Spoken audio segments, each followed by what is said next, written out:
Welcome to a brand new video. In today's video, I would like to recommend you a book that I have here. Before I recommend you this book, I should make a disclaimer that what you will find in this book could be offensive to certain groups of people out there, especially if you love Jesus, especially if you admire his character, and especially if you have a zeal for Jesus, be it the Muslims or be it whether you're a Christian. And that is because this book is Jesus in the Talmud, published by Princeton University Press and written by a great scholar, okay, Peter Schaeffer. Now, Jesus in the Talmud, there is a portion in this book that explicitly says a very derogatory term about Jesus and his mother. And I will not say it on camera, obviously, but it is found in this book. But this book is not a book to criticize Jesus, okay, nor to criticize Judaism. This book is basically a book that is written in an academic fashion to present you what the Talmud says about Jesus.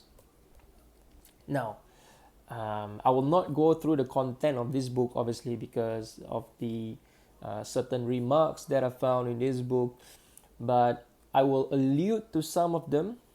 But it is best if you actually read this on your own, because I can't bear to say what the Talmud say about Jesus, because I love Jesus so much.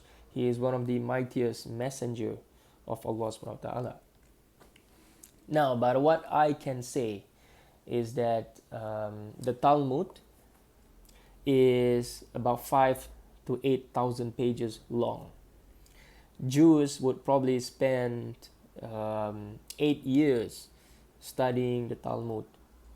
Okay, I will not go through the content of the Talmud or what the Talmud is about. There is a book called the Talmud, a biography, okay, and you can read it out there. I might make a video about that as well. But basically, what I want to focus on is what the Talmud says about Jesus. I will not be explicit, okay, but I will allude to, and you will definitely get what I mean. The Talmud doesn't mention about Jesus all the time. In fact, the Jesus that the Talmud only mentions about Jesus, the same analogy as to a drop of water in the ocean. Okay, the Talmud is not a book to criticize Jesus. Even though the Jews do not believe in Jesus as the Messiah, the Muslims and the Christians do believe. Okay? And we have strong conviction that Jesus was the Messiah. The Christians believe that Jesus was the Messiah sent to the Bani Israel, and so does the Muslim. Okay? But the Christians also believe that because the Bani Israel, the Jews, the early Jews, rejected the message of Jesus, and so that is why the message is now open up for Gentiles. Now, there are two ways to interpret this, and this is my thesis. Okay, this portion here is my thesis.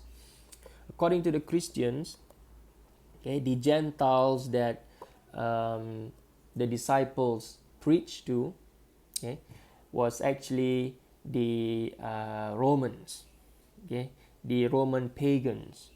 They converted to Christianity because the Jews do not, okay, believe in Jesus.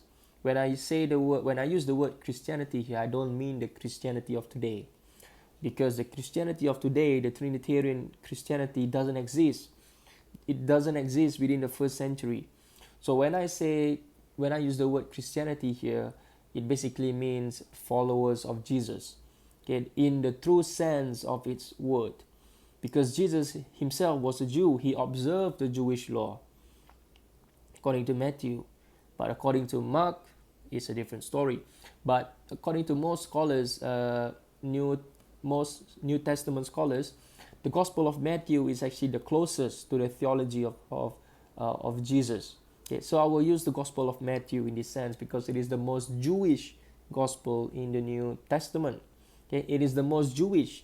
Matthew and James, the Epistle of James, it is the most Jewish books that are found in the New Testament. And that is the reason why Martin Luther in the 15th century wanted to get rid of the book of James. But he couldn't get rid of the book of the Gospel of Matthew because it is the most popular Gospel. Okay, the Gospel of Matthew is the most popular Gospel. And probably because of that, it was widely used in the church, okay, throughout the millennium. And so that is also the reason why Matthew appears first in most canon. Okay, in most canon of the New Testament, Matthew was actually first, the first book, the first gospel, okay, the opening of the New Testament. And another reason for that is because it is a great transition from the Hebrew Bible to the New Testament, because Matthew sits perfectly in the middle, okay, because it contains the most Jewish writings and narratives, but it also contains some later Christian understanding of Judaism, okay, and a reinterpretation of what Judaism is. Now, Muslims do not reject that Jesus came to bring an abrogated law, okay, that Moses gave to the Israelites, okay, the children of Jacob, thousands of years ago, okay, about 1500 years ago, 1200 years ago. And so Muslims affirm that Jesus came not to abolish the law of Moses, but to change the law a little bit so as to make it easier for the Jews to practice, and so as to make it easier for them to return back to the path of the righteous path. Okay, and the Christians affirm this as well, that Jesus came to preach the law of Moses. He doesn't come to abolish the law of Moses. This is found in Matthew. Okay, until heavens and earth pass away, okay, not a single dot shall be changed or shall be removed from the law. But now, the Jewish understanding of the Messiah, okay, according to most rabbis, the Messiah that the Jews have been waiting for wasn't actually Jesus, because the Jews at the time have been waiting for a Davidic Messiah, the Messiah that was supposed to liberate them from the Romans. And that is why Jews accepted later Messiah and rejected Jesus. Now, what is the Muslim understanding of this? Now we are in the realm of theology, okay, no longer history. We are now in the realm of theology. Now, history and theology is two separate things, and so we cannot conflate theology with history. Although they both rub against each other, but we do have to differentiate between them. So I'm now discussing theology. The Muslims believe that Jesus was the Messiah to the Bani Israel, but he wasn't a Davidic Messiah. He wasn't the Messiah like Joshua, for example. He wasn't the Messiah that would actually like David, for example. Okay, he wasn't a king Messiah. He was the Messiah to actually call the Jews to go back to the Mosaic law, okay, and that the kingdom that the Jews have been waiting for, because the Jews wanted to go back to the time of David, okay, before the Babylonian conquest, whereby, basically they were destroyed, and Jews have been living under bigger political power ever since. And so the Jews wanted to go back to the time of David, okay, to the time of Joshua, to the time of the kings, okay, to the time of the judges, whereby during this period of time, quote unquote Jews, even though during this time they were actually Israelites, okay, they were not Jews. But I'll just use the word Jews here, just so that we do not confuse anyone. But before the Babylonian conquest, according to most Jewish scholars, okay, or Jewish historians, they were known as Israelites. Only after the Babylonian conquest, they were called Jews. Okay, John Collins have a fantastic book called The Invention of Judaism, which you can read. I will not have time to go through the content of the book because this is about Jesus in the Talmud. So Muslims believe that the kingdom that the Jews have have been seeking so much, Jesus will give them this kingdom. But as he said in the New Testament, that his kingdom is not of this world. His kingdom is not of this world. His kingdom is in the afterlife. But the Jews wanted an earthly kingdom, a worldly kingdom. They wanted a worldly kingdom. And because of this, the Jews rejected the message that Jesus brought. Okay, we are still in the realm of theology here.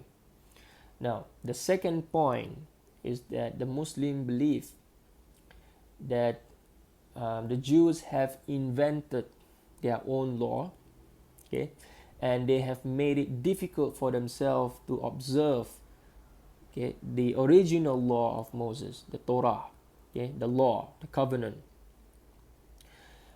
And so Allah subhanahu wa ta'ala sent Jesus, okay, to call them back to the Mosaic law. Obviously Jews rejected this. Okay. Now, what is the Christian theology of this? There are many kinds of interpretation over the millennium. The Trinitarian says that, I do not want to get into that, but the theology of the early Jewish Christians themselves, okay, before the Trinitarian came to pass at the Council of the First Constantinople, okay, in 381 CE, whereby the Holy Spirit was, asserted into part of the Trinity. Way before that, okay, we are still in the context of the first century of the Common Era. The Jewish Christians, they came to accept the message of Jesus, that the kingdom of God is not of this world, it is in the afterlife. And if you read the synoptics, the synoptic gospel, Matthew, Mark, and Luke, is very clear on this, okay, especially Matthew, like I've said. And so Imam Al-Razi, Fakhruddin Al-Razi, in his tafsir, and this is narrated by Dr. Ali Atai. I can't read Arabic. I mean, I can read Arabic, but I can't really understand Arabic that much. But what Dr. Ali Atai says, that Fakhruddin Al-Razi, Imam Al-Razi says in his tafsir, is that the divisions that happened, okay, amongst the early Jewish Christians, they were the divisions that one of them came to believe in Jesus, and the other one of them came to reject in the message of Jesus. They were not the Trinitarian Christians, so on and so forth, okay, because we are still in the context of the first century. And Surat Maryam, okay, affirm this as well, because it mentions that there is a division, a split happened amongst them, the two groups, okay, they differ amongst one another. And so one group came to believe in Jesus, and one group came to reject Jesus. And they were all Jews. They were not Gentiles, they were not pagans, they were all Jews. And so from this, and New Testament scholars and historian, okay, early historian, historian of early Christianity, okay, they coined the word Jewish Christian because they themselves, within the past few centuries or so, have came to realize this, okay, that in fact the earliest people amongst Jesus were actually Jews. And so there was a group from amongst Jews who believed in Jesus, and there was also a group amongst Jews who rejected the message of Jesus. Okay, but nevertheless, they were all Jews. And so the group of Christians the group of people, okay, the group of Jews who believe in Jesus were called Jewish Christians. And those who rejected Jesus were simply Jews. They were not Gentiles. Okay. Luke mentions that because, also Matthew, okay, that because the Jews rejected the message of Jesus, that now the preaching is to go to the Gentiles instead. But this is not the proper understanding of the context, if you really think about it properly. Now, this is my thesis. Okay, my thesis, and I will try to present a few evidences, is that the early disciples of Jesus were Jews, and the people who rejected the message of Jesus themselves were Jews. Okay, and Jesus came to preach only to the Jews. Okay, with exception to whereby he heals the Samaritan woman, but he never preached to the Samaritan woman. He came to preach to the Jews. And the New Testament Gospels is explicit in this. Nowhere does it states that Jesus preached to the Gentiles. He never do that. And so it is incorrect to say, for Luke and Matthew to say right towards the end, actually, and which is why I believe that this is a later interpolation, okay? Or it could be the author's own narrative and understanding, but in that sense, then the author of Matthew and Luke has been severely mistaken, because both of these authors uses Q as well as uses their own sources independently of one another. But what we found common in Q is that, and you can read a book by Burton Mack called The Q Gospel, is that we found that Jesus never preached to the Gentiles. There is no crucifixion. Okay? There is no Jesus was the Word, and the Word became God, and the Word was God. In fact, we found the most Jewish preaching. Okay, we found the most Jewish Jesus or narrative in Q. And so from this, I insert, or I believe rather, that when Matthew declares that now the preaching is to the Gentiles, okay, when Luke declares that because the Jews rejected the message and now the preaching is to go to the Gentiles, I think this is incorrect of the authors of Matthew and Luke to have inserted this, because the evidence is actually against this. It is against this, okay, because Jesus never preached to the Gentiles. Okay, this is the author's comment, and I believe that this passage have been inserted, even though our earliest manuscripts, the complete manuscripts, do contain them, but our earliest manuscripts, complete manuscripts, is about 180 years away from when it was believed to have been written, first written. So, Jesus in the Talmud, there is a mention about the mother of Jesus, and how, she wasn't a virgin. Okay, she had done something abhorrent, okay, something dirty in a sense, and then Jesus was born of, out of, I don't want to say the word, um, and again, reading this book, you have to be open-minded. You cannot be, you cannot have a sense of hatred in your heart, even though it exists in everyone. Okay, but you have to suppress it, and you cannot be, because this book is hardcore. Okay, um, this author never filters anything. He presents you exactly what the Talmud says about Jesus.